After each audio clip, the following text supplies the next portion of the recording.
पिछली वीडियो में हमने एटम की ब्रीफ हिस्ट्री और उसके स्ट्रक्चर को समझा था। हमने जाना था कि एटम के सेंटर में एक न्यूक्लियस होता है जहां प्रोटॉन्स और न्यूट्रॉन्स पाए जाते हैं।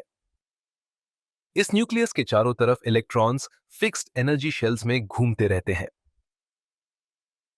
आज की इस वीडियो में हम एटॉमिक नंबर और एटॉमिक मास को समझेंगे। तो टाइम को वेस्ट किए बिना शुरू करते हैं एटॉमिक नंबर से। आखिर एटॉमिक नंबर होता क्या है?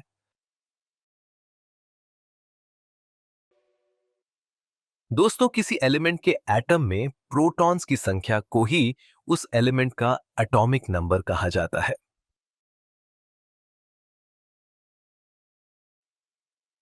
फॉर एग्जाम्पल, आपकी स्क्रीन पर हीलियम एलिमेंट का एक एटम है। इसके न्यूक्लियस में दो प्रोटॉन्स और दो न्यूट्रॉन्स हैं।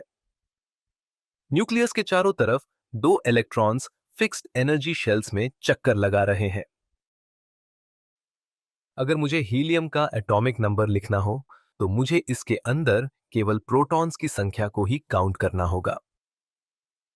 यहां पर साफ दिख रहा है, हीलियम एटम में दो प्रोटॉन्स हैं, तो हीलियम का एटॉमिक नंबर हुआ 2। दोस्तों, आपको याद होगा एटम के स्ट्रक्चर वाली वीडियो में हमने देखा था कि किसी एटम में प्रोटॉन्स के साथ साथ दो तरह के और पार्टिकल्स प्रेजेंट रहते हैं, न्यूट्रॉन्स और इलेक्ट्रॉन्स। तो क्या कोई बता सकता है कि एटॉमिक नंबर लिखने के लिए हमने केवल प्रोटॉन्स को ही क्यों चुना? क्या हम इलेक्ट्रॉन्स या न्यूट्रॉन्स को गिनकर एटॉमिक नंबर का पता नहीं लगा सकते? आमतौर पर नहीं, क्योंकि कभी कभी ऐसा होता है कि सेम एलिमेंट के एटम्स में भी इलेक्ट्रॉन्स की संख्या सेम नहीं होती।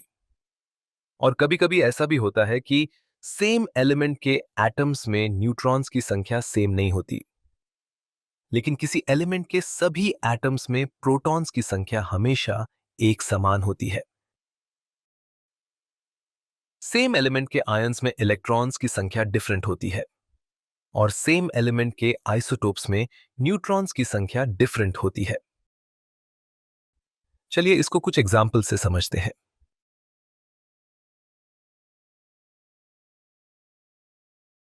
आपके सामने एक तरफ सोडियम एटम है और दूसरी तरफ सोडियम आयन। दोनों में ही प्रोटॉन्स की संख्या 11 है जो बराबर है, लेकिन इलेक्ट्रॉन्स की संख्या दोनों तरफ अलग अलग है।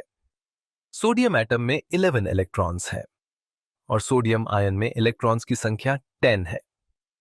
एक ही एलिमेंट के पार्टिकल्स होने के बावजूद भी इलेक्ट्रॉन्स की संख्या दोनों में अलग अलग है।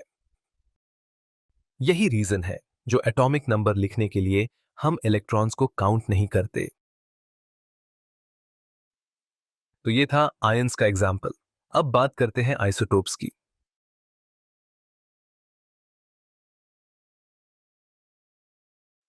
ये दोनों कार्बन के आइसोटोप्स हैं, कार्बन 12 और कार्बन 14।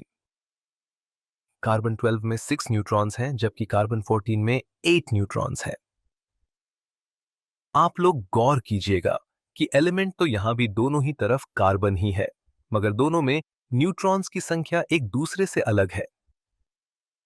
एक चीज जो यहां भी एक जैसी है वो है प्रोटॉन्स की संख्या। दोस्तों, यही रीजन है जो एटॉमिक नंबर लिखने के लिए हम न्यूट्रॉन्स को भी काउंट नहीं करते।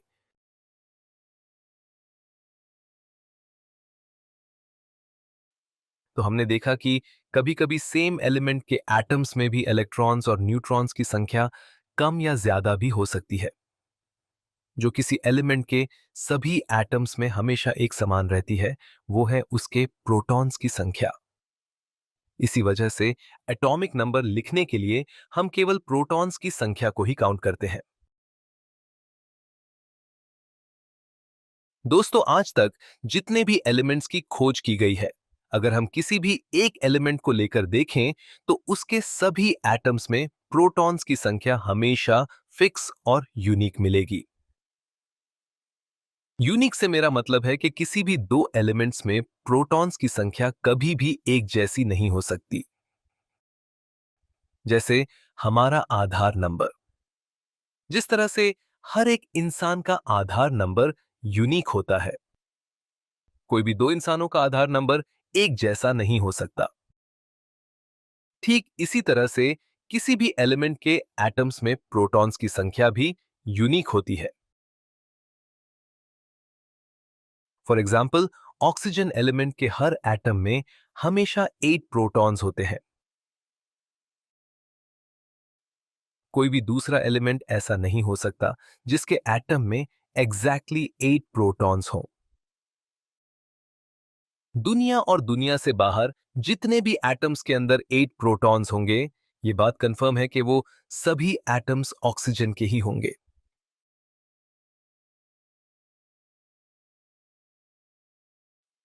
प्रोटॉन्स की संख्या एक तरह से किसी एलिमेंट की आइडेंटिटी होती है, तो प्रोटॉन्स की संख्या को ही एटॉमिक नंबर का नाम दिया गया। प्रोटॉन्स की संख्या के अनुसार हर एलिमेंट का एक यूनिक एटॉमिक नंबर होता है।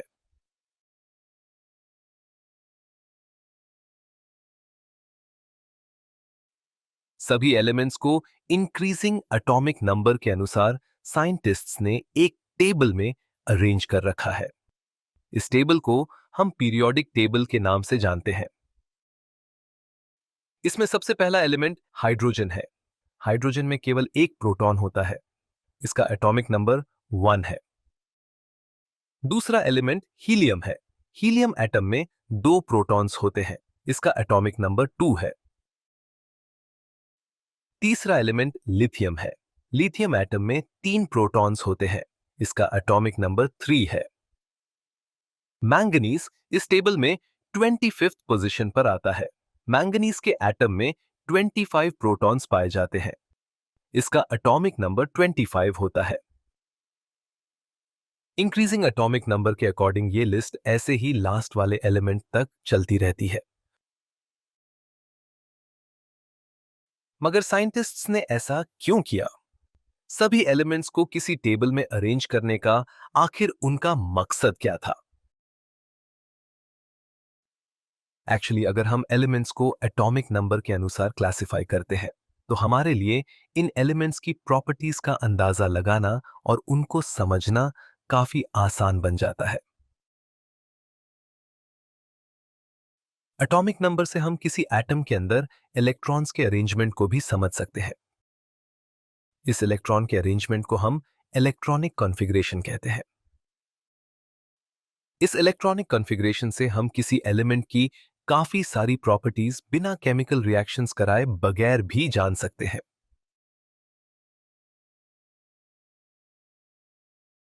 एक और चीज है जो हमें एटॉमिक नंबर से पता चलती है, और वो है एटॉमिक साइज।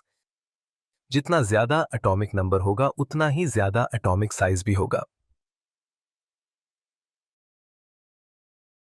मुझे उम्मीद है अब तक आप जान गए होंगे कि किसी एलिमेंट की कितनी सारी प्रॉपर्टीज उसके एटॉमिक नंबर पर डिपेंड करती है। ठीक है, तो अब एटॉमिक नंबर को लिखना सीखते हैं।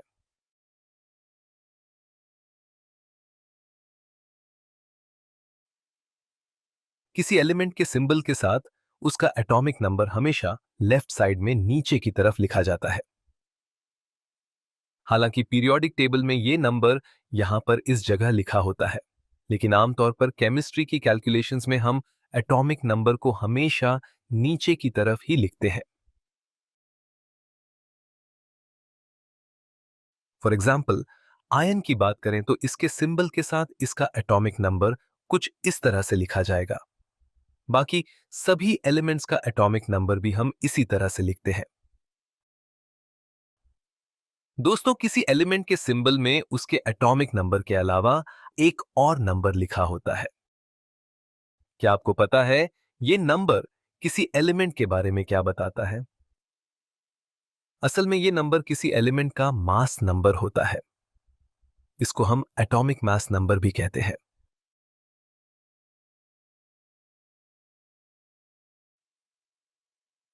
1911 के आसपास न्यूजीलैंड में एक साइंटिस्ट हुआ करते थे जिनका नाम था रदरफोर्ड। उन्होंने अपने फेमस गोल्ड फॉयल एक्सपेरिमेंट द्वारा यह प्रूव कर दिखाया था कि एटम का सारा मास उसके न्यूक्लियस में होता है। हम सभी जानते हैं कि न्यूक्लियस में दो तरह के पार्टिकल्स पाए जाते हैं, न्यूट्रॉन्स और प्रोटॉन्स। तो इन दोनों पार्टिकल्स की कंबाइंड संख्या को ही हम मास नंबर कहते हैं। दोस्तों, आपको याद होगा पिछली वीडियो में हमने देखा था कि इन दोनों पार्टिकल्स को न्यूक्लियॉन्स कहा जाता है।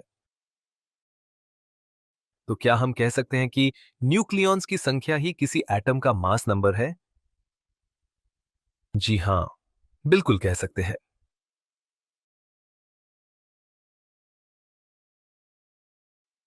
नेचर में कुछ एटम्स ऐसे भी होते हैं जिनका एटॉमिक नंबर तो सेम होता है, लेकिन मास नंबर डिफरेंट होता है। क्या आप जानते हैं ऐसे एटम्स को हम क्या कहते हैं? दोस्तों, इस तरह के एटम्स को हम आइसोटोप्स कहते हैं। आइसोटोप्स और आइसोबार्स को हम अपनी अगली वीडियो में डिस्कस करेंगे। अगर आपको ये वीडियो पसंद आई हो तो please subscribe this channel. Thank you so much.